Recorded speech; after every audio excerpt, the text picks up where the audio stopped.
Hey guys, this is Matt Wenning at winningstrength.com. Now, for those of you that don't know me, I have a master's in science in sports biomechanics, a bachelor's in science and exercise science, and I also have about 30 years experience in not only training firemen, special forces, and other types of military contracts, but I've also trained a lot of general people as well. And so with this, I want to talk about undoing the past. So please like, subscribe, and comment on some things that you might think undoing the past and exercises would be helpful. A lot of things on undoing the past is going to revolve around the posterior chain. Now, we just did a video with Mike Israetel talking about me training the posterior chain with Stone Cold Steve Austin. And it was funny because Stone Cold Steve Austin, although he was in really good shape, he had a lot of muscular imbalances. One of them was hamstrings, which I think led to partially his knee being such an issue for the latter part of his career.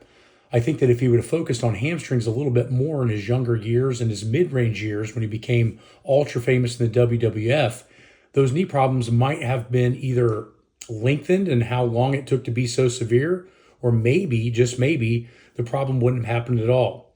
So what I'm trying to get to tell you guys is that don't focus on things in the mirror if you want to undo the past or things that you need to do now, which is basically work on anterior to posterior balance, and that especially includes the hamstring muscles. The next big thing is making sure that you're focusing on glute firing and lower back conditioning. For a lot of people, when they train legs, they're only secondarily training glutes, unless you're some kind of a fitness girl, or, like you talk about, Brett Contreras talks a ton about doing a lot of glute bridges, which I'm not in disagreement with most people. It's a simple exercise that you can get a lot of contraction out of, and you can focus on the glute area. But a lot of times when we first walk into the gym, we tend to over-dominate what we're using with our knees. You watch someone squat or do leg presses or anything like that, they're mostly working their quads.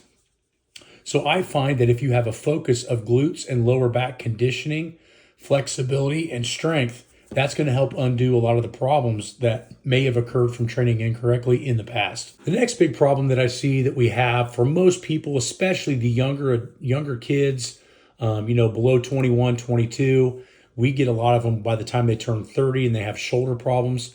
One of the major reasons why is that the back muscles are not thought of as nearly as important as the chest muscles. I call this the mirror image problem. So what's happening is people are seeing what's in front of them and not realizing that the real magic is what's behind them. We have a lot of different videos talking about this, but the big thing is, guys, is that when most kids or young adults walk into the gym, they want to train chest and shoulders. We actually had a couple of people stop by the Arnold and were showing me their programs, and albeit they were doing a ton of chest and shoulders, and then they were splitting up and doing back on a different day. My personal opinion is if you want to undo the past and make sure your shoulders stay healthy, your back and your chest need to be trained at the same time, and you need a 2-to-1 ratio, meaning you need 2 times the amount of back work as you do front work in volume. So that's another huge tip in making sure that you can undo the past. The last thing that I think we can do to undo the past doesn't really revolve around weight training at all. It revolves around recovery. And recovery can come in multiple forms, one of which is supplementation. We know that a large majority of the population is deficient in magnesium.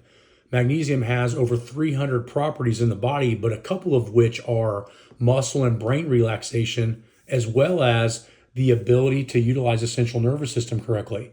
So I think that the magnesium, if I don't know anybody and haven't seen any blood work, you can never go wrong supplementing magnesium. And that's why we turn to ATP Labs for both Yin Reserve, Center Mag, and Mind Mag. All 3 of these products are amazing and work slightly different. Mind Mag is more magnesium threonate, Center Mag is more magnesium glycinate, and Yin Reserve is a blend that was originally originated by or developed by Charles Poliquin, and it's really, really good too and very fast acting. So a lot of times if I've trained really hard and I need to get some recovery, then I go to my magnesium and my sleep is a billion times better. The next big thing that we have to focus on too, other than nutrition and supplementation, is sleep. And this ties back into magnesium as well. If you want to undo the past, the best way to do that is to recover by getting good sleep. And getting good sleep can come in multiple ways. When I was at my strongest, I was sleeping anywhere from 9 to 10 hours at night, and then I would take anywhere from one half an hour to a 1 hour nap in the afternoon. This was to slow down my metabolism to allow me to get bigger. If I didn't do my naps in the afternoon, my weight would drop 10 to 12 pounds. And so as I napped in the afternoons, it slowed down, allowed my body to grow and get stronger. And that's when I hit the 1,200 pound squat. So I hope that this starts to understand that undoing the past, we can do some of that in the gym. And we need to do some of that at the table with our supplementation, and also some of that in our bed, making sure that our sleep is more quality and better. And so I hope this helps. I'm on a strength training program from a world-class powerlifter, a world record-holding powerlifter, Matt Wenning, and I've tagged him on this. Matt came by a few weeks ago. He was going across the United States on his Harley Davidson, and he stopped by. And a couple of years ago, he had made a program for me, but it was so foreign to me, it didn't make sense. Man, he sat down, broke down the program for me, so now I understand it, and it's been a lot of fun training with so much structure and with so much focus on posterior chain. My glutes, my hamstrings, my low back is weaker than a fucking kitten. It's embarrassing. So we're focusing on that. It's a well-rounded program, which you don't just do the traditional lifts. You're training a lot of accessory stuff, tricep stuff to improve your lifts. So I'm looking forward to seeing what the program's going to do me.